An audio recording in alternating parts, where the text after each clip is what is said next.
Alhamdulillah saya dapat melaporkan bahwa kita telah mencapai berbagai kemajuan yang cukup berarti.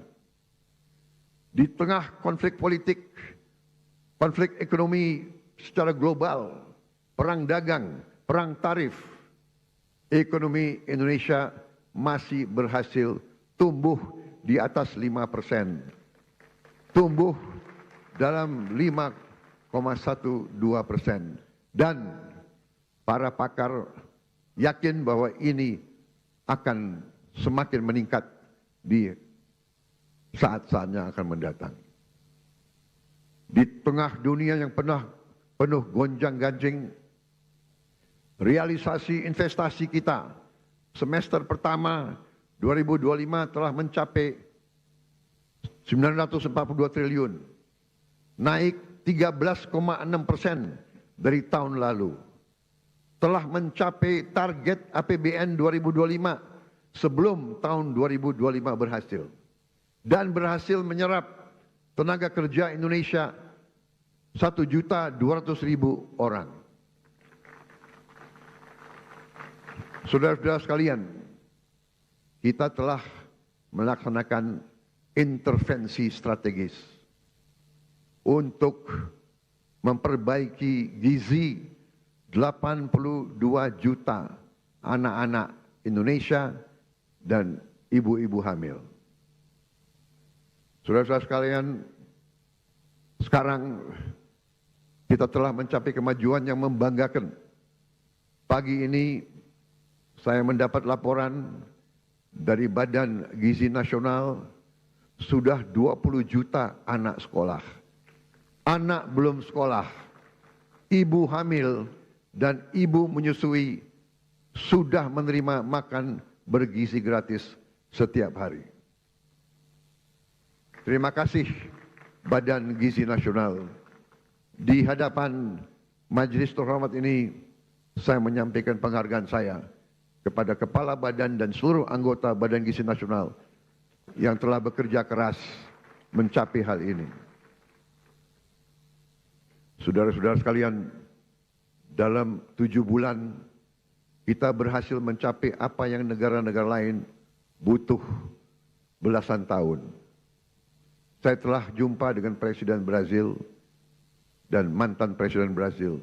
Brazil butuh 11 tahun untuk mencapai 40 juta makan bergizi gratis setiap hari.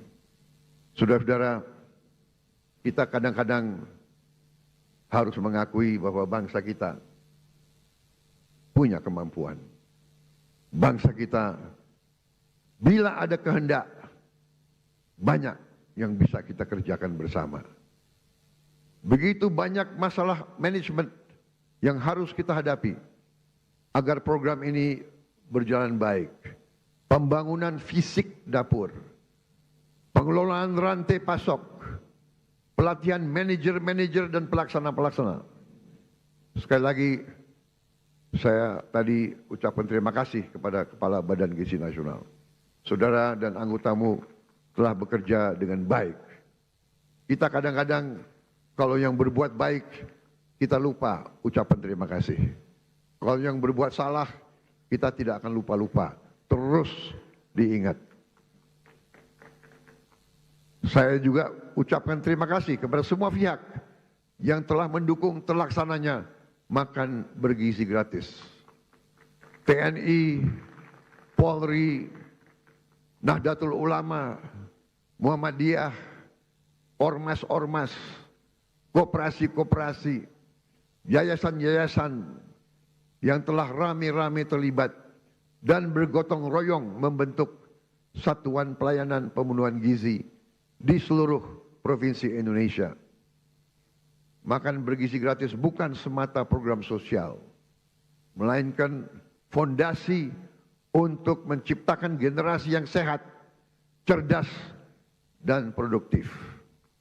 PBB mengatakan bahwa MBG adalah investasi terbaik yang bisa dilakukan oleh sebuah bangsa. Walau baru berjalan 8 bulan, hasil dari makan bergizi gratis mulai terasa.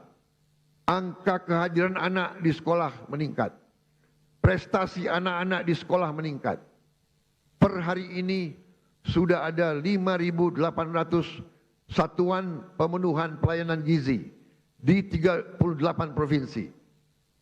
MBG telah menciptakan 290.000 lapangan kerja baru di dapur-dapur dan melibatkan 1 juta petani, nelayan, peternak, dan UMKM. MBG mendorong pertumbuhan ekonomi di desa-desa. Hadirin sekalian, tidak ada negara yang kuat yang tidak mampu memproduksi pangannya sendiri. Oleh karena itu, pemerintah yang saya pimpin bekerja keras untuk memutus ketergantungan pada impor dengan membuka jutaan hektar sawah baru di Kalimantan Tengah, di Kalimantan Barat, di Sumatera, di Papua, dan beberapa daerah lain. Selain melakukan ekstensifikasi, kami juga melakukan intensifikasi. Kami mendorong produksi pangan di desa-desa. Kami memotong birokrasi penyaluran pupuk. Kita salurkan pupuk langsung dari pabrik ke petani-petani dan memberi bantuan alat pertanian kepada para petani kita. Kami juga tingkatkan harga beli gabah menjadi rupiah 6.500 per kilogram agar petani sebagai produsen menikmati keuntungan yang berarti. Hari ini kita surplus produksi beras. Stok cadangan beras nasional kita hari ini lebih dari 4 juta ton. Ini adalah tertinggi selama sejarah NKRI. Untuk pertama kali dalam puluhan tahun Indonesia bisa kembali mengekspor beras dan jagung. Saya perhatikan di mana-mana para petani tersenyum karena harga gabah stabil dan penghasilan mereka meningkat. Untuk melindungi konsumen Indonesia, pemerintah yang saya pimpin akan selalu mewaspadai kecurangan-kecurangan, manipulasi, penipuan, upaya penimbunan, dan menahan distribusi bahan pangan. Pemerintah yang saya pimpin tidak akan ragu-ragu. Kami akan selalu tegas pada mereka yang melanggar aturan. Mereka yang mempersulit kehidupan rakyat, mereka yang cari keuntungan gila-gilaan di atas penderitaan orang kecil.